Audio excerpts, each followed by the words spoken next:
2019 തൊട്ട് 2024 വരെയുള്ള കാലഘട്ടം നമ്മൾ നോക്കുകയാണെന്നുണ്ടെങ്കിൽ ആയിരക്കണക്കിന് ചെറുപ്പക്കാരായിട്ടുള്ള ആൾക്കാരാണ് നമ്മളുടെ കേരളത്തിൽ നിന്ന് ഉൾപ്പെടെ ഇന്ത്യയിൽ നിന്ന് UK-യിലേക്ക് എത്തിയിട്ടുള്ളത്. അത് സ്റ്റുഡൻറ്റ് വിസയാണെന്നുണ്ടെങ്കിലും കെയർ വിസയാണെന്നുണ്ടെങ്കിലും ഡിപ്പെൻഡൻറ്റ് വിസയിലാണെന്നുണ്ടെങ്കിലും ആയിരക്കണക്കിന് ആൾക്കാർ UK-യിലേക്ക് എത്തിച്ചേർന്നു. ഇവിടെ വന്നു കഴിഞ്ഞപ്പോൾ അവർക്ക് ഫ്രീഡം കിട്ടിയ ഒരു രാജ്യമായിട്ടൊന്ന് മാറി. കാരണം സ്റ്റുഡൻറ്റ് വിസയിലൊക്കെ വന്നിട്ടുള്ള ആൾക്കാരെന്ന് പറഞ്ഞു കഴിഞ്ഞാൽ 18-നും 20-നും വയസ്സിനിടയിലുള്ള ചെറുപ്പക്കാരായിട്ടുള്ള സ്റ്റുഡൻസാണ്. കാരണം അവർക്ക് ജീവിതത്തെക്കുറിച്ച് വലിയ എക്സ്പീരിയൻസോ അല്ലെങ്കിൽ UK-യിലെ നിയമങ്ങളെക്കുറിച്ചോ അല്ലെങ്കിൽ നാട്ടിലെ നിയമങ്ങളെക്കുറിച്ച് പോലും അറിയാത്ത കുറേ ആൾക്കാരാണ് നമ്മുടെ നാട്ടിൽ നിന്ന് ഇവിടെ എത്തിയിട്ടുള്ളത്. കാരണം അതുകൊണ്ടാണ് ഇതേപോലുള്ള മണ്ടത്തരങ്ങൾ ഇവിടെ വന്നിട്ട് കാണിക്കുന്നത്. ഇപ്പോൾ ഈ നമുക്കറിയാലോ, ഈ ഒരു സ്റ്റുഡൻറ്റ് വിസക്കാരെയോ അല്ലെങ്കിൽ കെയർ വിസക്കാരെയോ അല്ലെങ്കിൽ ഡിപ്പെൻഡൻറ്റ് വിസക്കാരെ ആരെയും തന്നെ നമ്മൾ മോശമാക്കാനായിട്ടോ അവരെ മാത്രം ടാർഗറ്റ് ചെയ്തുകൊണ്ടോ അല്ല നമ്മൾ ഈ കാര്യങ്ങൾ പറയുന്നത്. കാരണം ഇങ്ങനെയുള്ള കാര്യങ്ങൾ പറയുമ്പോൾ നിങ്ങളൊക്കെ 10-20 വർഷമായിട്ട് അവിടെ ചെയ്യുന്ന ആൾക്കാരാണ്, നിങ്ങളൊക്കെ വലിയ മാമന്മാരാണ് അല്ല അങ്കിളന്മാരാണ്, നിങ്ങളൊന്നും ചെയ്യുന്നത് കുറ്റമല്ല എന്നൊക്കെ പറയുന്ന ധാരാളം ആൾക്കാരുണ്ട്. 2019 മുതൽ 2024 വരെ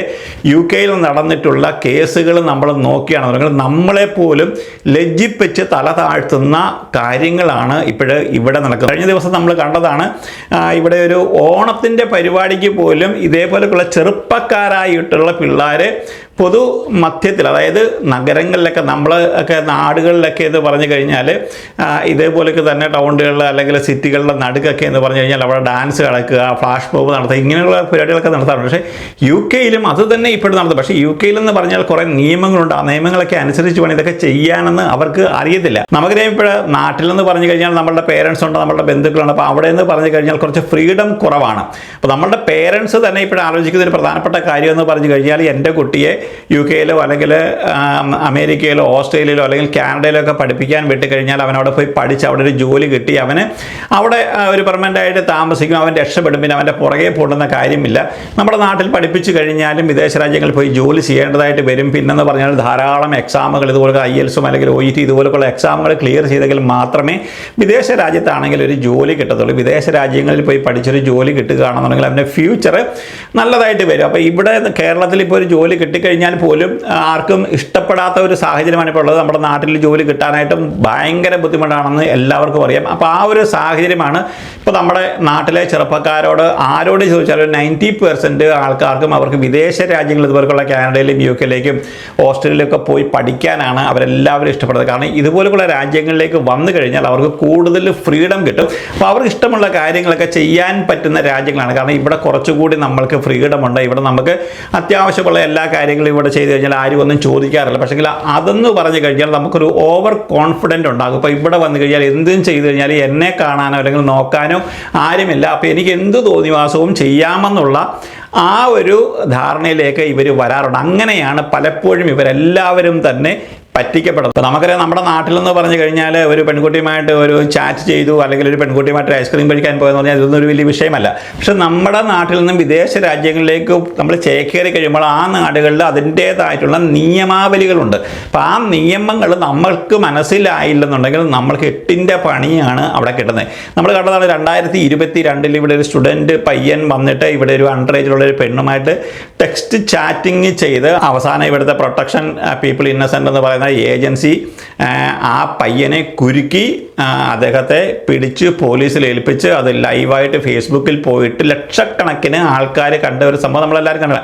ഇങ്ങനെ ഏകദേശം ഒരു 10ഓളം മലയാളികൾക്ക് മാത്രമാണ് ഇങ്ങനെ അറിയപ്പെടുന്ന പ്രശ്നങ്ങൾ ഇപ്പോഴ് പെട്ടിരിക്കുന്ന. കഴിഞ്ഞ ദിവസമാണ് ലോട്ടറികളിൽ നിന്നും അതിദാരുണമായ ഇതേപോലക്ക് നമ്മളെ ഏവരെയും വിഷമിപ്പിക്കുന്ന ഒരു കാര്യം ഇപ്പോഴേ പുറത്ത് വന്നത്. നമ്മൾ ഇതൊക്കെ പറയുന്നതെന്ന് പറഞ്ഞു കഴിഞ്ഞാൽ ഇനിയെങ്കിലും ഇവിടെ വരുന്ന ആൾക്കാർ ഇതുപോലുള്ള പ്രശ്നങ്ങളിൽ പോയി പെടാതിരിക്കാൻ മാത്രമാണ്. കാരണം നമുക്കറിയാം, ഇവിടെ വന്നു കഴിഞ്ഞാൽ ഇപ്പോൾ ഫോണിന് സൗകര്യങ്ങൾ ഇഷ്ടംപോലെ ഉണ്ട്, ഇൻ്റർനെറ്റ് എല്ലായിടത്തും ഉണ്ട്, നമുക്കത് ഉപയോഗിക്കുന്നതുകൊണ്ട് യാതൊരു കുഴപ്പമില്ല. പക്ഷേങ്കിൽ ഇതേപോലെക്ക് നിങ്ങൾ ടെക്സ്റ്റ് ചാറ്റിങ് നടത്തി കഴിഞ്ഞാൽ നിങ്ങൾ 18 വയസ്സിന് താഴെയുള്ള ഒരാളുമായിട്ടാണ് ഇതേപോലെയുള്ള പ്രശ്നങ്ങളിൽ ഇടപെടുന്നത് എങ്കിൽ നിങ്ങളുടെ ഭാവി തന്നെ അവതാളത്തിലാകുമെന്നുള്ള കാര്യം നിങ്ങൾ അറിയണം. കാരണം ഇതുപോലെയുള്ള ഒരു കാര്യങ്ങളും നിങ്ങളിപ്പോൾ ഒരു ചെറുപ്പക്കാരനാണെങ്കിലും നിങ്ങൾ പ്രായമുള്ള ഒരാളാണെന്നുണ്ടെങ്കിലും നിങ്ങൾ ഇതേപോലെയുള്ള കാര്യങ്ങളൊക്കെ പോകരുത്. കാരണം ഇതേപോലെയുള്ള ഏജൻസികൾ കണ്ണും നട്ട് ഇപ്പോൾ ഇവിടെ ഇരിക്കുന്നുണ്ട്. കാരണം സുപ്രീം കോടതി പോലും അനുവദിച്ചിരിക്കുന്ന കാര്യമാണ് അങ്ങനെയുള്ള ആൾക്കാരെ പിടിക്കപ്പെടണമെന്നുള്ളത്. കാരണം അങ്ങനെ ആൾക്കാരെ പിടിക്കപ്പെട്ട് കഴിഞ്ഞാൽ അവരുടെ നാടുകളിലേക്ക് ഡിപ്പോർട്ട് ചെയ്യുന്നുള്ള കാര്യം ഉറപ്പാണ്. ഇപ്പോൾ ഈ ലൂട്ടണിൽ വന്നിരിക്കുന്ന നമ്മളെല്ലാവരും ഒരു വർഷങ്ങളിൽ വീഡിയോ കണ്ടിരിക്കും.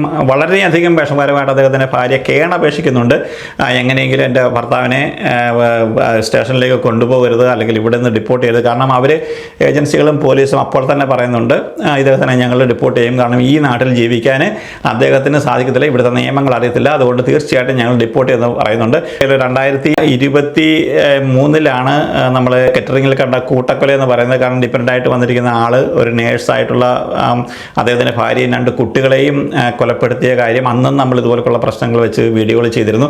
കാരണം ഇങ്ങനെയുള്ള കാര്യങ്ങൾ ഓരോന്നായിട്ട് ഇപ്പോൾ ഓരോ ദിവസവും പുറത്ത് വന്നുകൊണ്ടിരിക്കുകയാണ്. നമ്മളെപ്പോലുള്ള ആയിരക്കണക്കിന് മലയാളികളാണ് ഇപ്പോഴും UK-യിലെ വിവിധ സ്ഥലങ്ങളിലും പ്രദേശങ്ങളിലും ഇപ്പോൾ താമസിക്കുന്നത്. അതിൽ നമുക്കറിയാം 15-20 ലക്ഷം രൂപ കൊടുത്ത് കെയർ വിസകൾ വന്നിരിക്കുന്ന ധാരാളം ആൾക്കാരുണ്ട്. സ്റ്റുഡൻറ്റ് വിസയിൽ ഇതേപോലെ തന്നെ 30-40 ലക്ഷം രൂപയും മുടക്കിയിട്ട് ഇവിടെ വന്ന് കഷ്ടപ്പെടുന്ന ധാരാളം സ്റ്റുഡൻസ് ഉണ്ട്. അതിൽ പല ആൾക്കാരും അവരുടെ ജീവിതം കരുപ്പിടിക്കാനായിട്ട് ഈ കെയർ വിസകളിലൊക്കെ പോയിട്ട് കഷ്ടപ്പെട്ട് ജീവിക്കുന്ന ധാരാളം ആൾക്കാരുണ്ട്. നേഴ്സിംഗ് പഠിക്കാനായിട്ട് വന്നിരിക്കുന്ന ധാരാളം ആൾക്കാർ ശരിക്കും കഷ്ടപ്പെട്ടിട്ട് തന്നെയാണ് ഈ സ്റ്റുഡൻറ്റ് ഇവിടെ വന്നിട്ട് ഇപ്പോൾ ജീവിക്കുന്നത്. അപ്പോൾ ഇതിനോട് ഇടയ്ക്കാണ് ഒരു മൈന്യൂട്ടായിട്ടുള്ള ഒരു പെർസെൻറ്റേജ് ഓഫ് പീപ്പിളാണ് ഇതുപോലുള്ള കാര്യങ്ങളിൽ പോയി പെടുന്നത്. പക്ഷെ അത് പെടാതിരിക്കാനായിട്ട് നിങ്ങൾ അറിയേണ്ടുന്ന കാര്യങ്ങളെന്ന് പറഞ്ഞാൽ UK-യിലോ അല്ലെങ്കിൽ നിങ്ങൾ കാനഡയിലോ അല്ലെങ്കിൽ ഓസ്ട്രേലിയയിലോ അമേരിക്കയിലോ എവിടെയാണെന്നുണ്ടെങ്കിലും ആ രാജ്യത്തെ നിയമങ്ങളും നമ്മൾ കുറച്ച് പഠിക്കണം. നമുക്കറിയാമല്ലോ, കുടുംബമായിട്ട് നമ്മൾ ജീവിച്ച് കഴിയുമ്പോൾ അവിടെ പ്രശ്നങ്ങൾ എപ്പോഴും ഉണ്ടാകാറുണ്ട്. ഇപ്പോൾ നമ്മൾ വിചാരിക്കും അവരുടെയൊക്കെ പുറത്തുനിന്ന് കാണുമ്പോൾ അവർക്ക് വലിയ വീട്, കാറ് ഇതെല്ലാം ഉണ്ട്. പക്ഷേങ്കിൽ ഫാമിലി ആയി കഴിയുമ്പോൾ എപ്പോഴും അവിടെ ചില ചെറിയ ചെറിയ പ്രശ്നങ്ങൾ ഉണ്ടാകാറുണ്ട്. അപ്പോൾ അതൊരു വലിയ വിഷയത്തിലേക്ക് പോകുമ്പോഴാണ് അത് വെളിയിൽ അറിയുന്നതും അല്ലെങ്കിൽ അയൽവക്കക്കാർ അറിയുന്നതും. നമുക്ക് UK-യിലെ അല്ലെങ്കിൽ ഇതുപോലുള്ള രാജ്യങ്ങളൊക്കെ എന്ന് വെച്ചാൽ നമ്മുടെ വീടുകളിൽ ചിലപ്പോൾ നമ്മൾ സെമി ഡിറ്റാച്ച്ഡ് വീടുകൾ അല്ലെങ്കിൽ ടെറസ് ഹൗസുകളിലേക്കാണ് താമസിക്കുന്നത്. നമ്മുടെ വീടുകളിൽ ഉണ്ടാകുന്ന ചെറിയ ഒരു ഷൗട്ടിങ് ഒച്ചയുണ്ടല്ലോ, ആ ഒരു ഒച്ച പോലും തൊട്ടടുത്തുള്ള വീടുകളിൽ അവർക്ക് അറിയാനായിട്ട് സാധിക്കും. നമ്മളെപ്പോലൊന്നുമല്ല, അവരിതൊക്കെ വളരെയധികം കെയർഫുൾ ആയിരിക്കും. കാരണം ഈ ഒരു ദിവസം ഇങ്ങനെ പ്രശ്നം നടന്നും, ഇനിയിപ്പോൾ 2-ാമത്തെ ദിവസം നടന്നും, 3-ാമത്തെ ദിവസം നടന്നല്ല നമ്മുടെ വീട്ടിൽ നമ്മളോർക്കും ഒരു പാത്രം എടുത്ത് താഴെ അടിച്ചു അല്ലെങ്കിൽ പിള്ളേരെ ഒന്ന് അടിച്ചു, ഇതൊക്കെ ആരും അറിയുന്നില്ല. പക്ഷേങ്കിൽ ഇതേപോലെയുള്ള നെയ്ബേഴ്സൊക്കെ എന്ന് പറഞ്ഞാൽ അത് കംപ്ലയിൻറ്റ് ചെയ്ത് കഴിഞ്ഞാൽ നമ്മൾ അണ്ടർ ഇൻവെസ്റ്റിഗേഷനിലായിരിക്കും. നമുക്ക് എന്തെങ്കിലും ഒരു പ്രശ്നം വന്നിട്ട് വെളിയിലോട്ട് വന്നു കഴിയുമ്പോൾ ഇതെല്ലാം നമ്മളെ പ്രശ്നത്തിലേക്ക് കൊണ്ട് ചാടിക്കും. അപ്പോൾ അതുകൊണ്ട് നമ്മൾ ഇതേപോലെയൊക്കെ താമസിക്കുന്ന ആൾക്കാരെ നിങ്ങളുടെ വീടുകളിൽ ഉണ്ടാകുന്ന ചെറിയ ചെറിയ പ്രശ്നങ്ങളൊക്കെ അന്നേരം തന്നെ നിങ്ങൾ പറഞ്ഞു സോൾവ് ചെയ്യുക. കുട്ടികളെ ഒരു കാരണവശാലും നിങ്ങൾ ആരും ഉപദ്രവിക്കാനായിട്ട് പോകരുത്. ഇക്കാര്യങ്ങളൊക്കെ നമ്മൾ പലപ്പോഴും പറഞ്ഞതാണ്.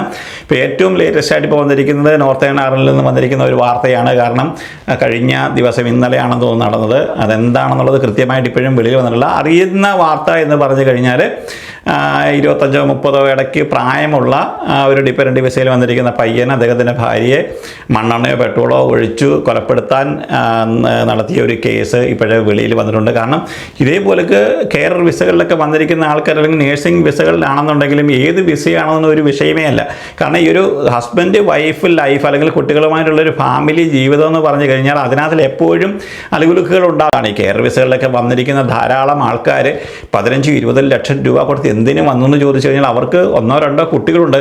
ആ കുട്ടികളുടെ വിദ്യാഭ്യാസം നല്ല രീതിയിൽ പോകുമല്ലോ, അവർക്ക് ഇവിടെ ഒരു ഫ്യൂച്ചർ ഉണ്ടാകുമല്ലോ എന്നാണ് അവരുടെ മെയിനായിട്ടുള്ള ഒരു ബെനിഫിറ്റ് അവരെല്ലാവരും എടുത്ത് കാണിക്കുന്നത്. അപ്പോൾ ഇവിടെയൊക്കെ വന്ന് കഴിയുന്ന ഭാര്യ ഭർത്താവ് 2 പേരും ജോലിക്ക് പോകണം, കുട്ടികളെ നോക്കണം, സ്കൂളിൽ വിടണം. ഇപ്പോൾ ഒരാൾ നൈറ്റ് ആയിരിക്കും, ഒരാൾ ഡേ ആയിരിക്കും. അപ്പോൾ അതുപോലൊക്കെ കഷ്ടപ്പെട്ടാണ് എല്ലാവരും ജീവിക്കുന്നത്. ഈവൻ ഇപ്പോൾ ഒരു നേഴ്സാണെങ്കിൽ, ഇപ്പോൾ 2 പേരും നേഴ്സാണെങ്കിൽ, അല്ലെങ്കിൽ ഒരു എഞ്ചിനീയർ, ഒരു ടീച്ചറാണ്, അല്ലെങ്കിൽ ഒരു ഡോക്ടർ ആണെങ്കിൽ പോലും 2 പേരും കഷ്ടപ്പെട്ടിട്ടാണ് ഈ വിദേശ രാജ്യങ്ങളിൽ എല്ലാവരും ജീവിക്കുന്നത്. അപ്പോൾ 2 പേരും തമ്മിൽ അഡ്ജസ്റ്റ്മെൻറ്റുകൾക്ക് വഴങ്ങാതെ ഇവിടെ ജീവിക്കാനായിട്ട് സാധിക്കില്ല. നമ്മുടെ നേരത്തെ ഒരു പയ്യനുണ്ടായിരുന്നു, അവൻ വെറും ഇന്നസെൻ്റ് ആയിരുന്നു. പക്ഷേ അവനെ ഒരു ഇംഗ്ലീഷുകാരി ഒരു പെൺകുട്ടി ഇങ്ങോട്ട് വന്ന് പ്രണയിച്ചിട്ട് അവനെ കൊണ്ട് പെടുത്തിയ ഒരു കേസ് കേട്ട് നമ്മൾ നേരത്തെ പറഞ്ഞിരുന്നു. അപ്പം നിങ്ങളിപ്പോൾ പാവമായെങ്കിൽ പോലും നിങ്ങൾ 18 വയസ്സിന് താഴെയുള്ള ഒരു പെൺകുട്ടി നിങ്ങളോട് ഇങ്ങോട്ട് പ്രലോഭനങ്ങളുമായിട്ട് വന്ന് നമ്മളതിൽ വീണ് പോയി കഴിഞ്ഞാലും അവൾ കൊണ്ടൊരു കേസ് കൊടുക്കുക അല്ലെങ്കിൽ പരാതി കൊണ്ട് കൊടുക്കുകയോ ചെയ്ത് കഴിഞ്ഞാൽ പോലും നമ്മൾ പെട്ടുപോകും. ട്രാഫിക് നിയമങ്ങളിൽ വലിയ വയലേഷനുകൾ ഇപ്പോഴും ഉണ്ടാകുന്നുണ്ട്. അതിൽ ഏറ്റവും കൂടുതൽ ആൾക്കാർ നമ്മുടെ പോലെയുള്ള മലയാളികളാണ്. കഴിഞ്ഞ ദിവസം ഒരു വാർത്ത വന്നിരുന്നു, ഒരാൾ കാറിടിച്ചിട്ട് സീബ്ര ലൈനിൽ കൂടി വന്നിരിക്കുന്ന ഒരാളിനെ കാറിടിച്ചിട്ട് ഹിറ്റ് ആൻഡ് റൺ നടത്തിയ കേസുകളൊക്കെ വെളിയിൽ വന്നിരിക്കുന്നുണ്ട്. ഇപ്പം ഇങ്ങനെയുള്ള കാര്യങ്ങളിലൊക്കെ നമ്മൾ പെട്ട് കഴിഞ്ഞാൽ നമ്മൾക്ക് പിന്നെ ജയിൽ ജീവിതമായിരിക്കും. അതുകൊണ്ട് നിങ്ങൾ കുറച്ച് നിയമങ്ങളൊക്കെ നിങ്ങൾ പഠിക്കുക. ഇവിടെ വന്നിട്ട് ഈ നിയമങ്ങൾ അറിയാതെ ഇതേപോലെയുള്ള പ്രശ്നങ്ങളിൽ പെട്ട് കഴിഞ്ഞാൽ നമ്മുടെ ലൈഫ് തന്നെ സ്പോയിലാവും. കാരണം ഇവർ ഒന്നുകിൽ ജയിലിൽ ശിക്ഷ അനുഭവിച്ചു കഴിഞ്ഞാൽ ഇവർ നേരെ നമ്മളെ ഡിപ്പോർട്ട് ചെയ്യും. ഒരു എഞ്ചിനീയറിനോ ഡോക്ടർക്കോ ഒരു നേഴ്സിനോ പോലും യു കെയിലേക്ക്, ഒരു ടീച്ചർക്കോ പോലും യു കെയിലേക്ക് വരാനായിട്ട് ഭയങ്കരമായിട്ട് ബുദ്ധിമുട്ടുകയാണ്. നമ്മൾ വന്നിട്ട് വിട്ടൊന്നും ഈസി ആയിട്ട് പിന്നെ ആർക്കും ഇവിടെ യു കെയിലേക്ക് വരാനായിട്ട് സാധിക്കാത്തൊരു സിറ്റുവേഷനാണ്.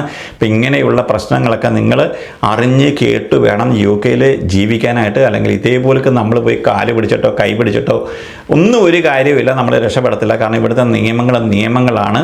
അപ്പോൾ അതൊക്കെ കണ്ടിട്ട് വേണം നമ്മളിവിടെ ജീവിക്കാനായിട്ട്. നമ്മൾ പലപ്പോഴും ഇതുപോലെയുള്ള വീഡിയോകൾ ഇട്ടിട്ടുണ്ട്. പലരും അതിന് നെഗറ്റീവ് കമൻറ്റുകൾ വിട്ടിട്ടുണ്ട്. നിങ്ങൾ ഇനിയും നെഗറ്റീവ് കമൻറ്റുകൾ ഇടുമെന്നും നമുക്കറിയാം. പക്ഷേ ഇതൊക്കെ പറയാതിരുന്ന് കഴിഞ്ഞാൽ വീണ്ടും ഇതിലേക്ക് പോയി ചാടുന്ന ഒരു യുവത്വമാണ് ഇപ്പോഴ് യു കെയിലുള്ളത്. നിങ്ങൾക്ക് പറയുന്ന കാര്യങ്ങൾ മനസ്സിലാകുന്നുണ്ടെങ്കിൽ തീർച്ചയായിട്ടും നിങ്ങൾ മനസ്സിലാക്കുക. അത്രമാത്രമേ നമുക്ക് പറയാനായിട്ട് സാധിക്കുകയുള്ളൂ. നമ്മൾ മറ്റുള്ളവർ കാണുന്നതൊക്കെ എല്ലാവർക്കും വീണ്ടും നന്ദി, നമസ്കാരം.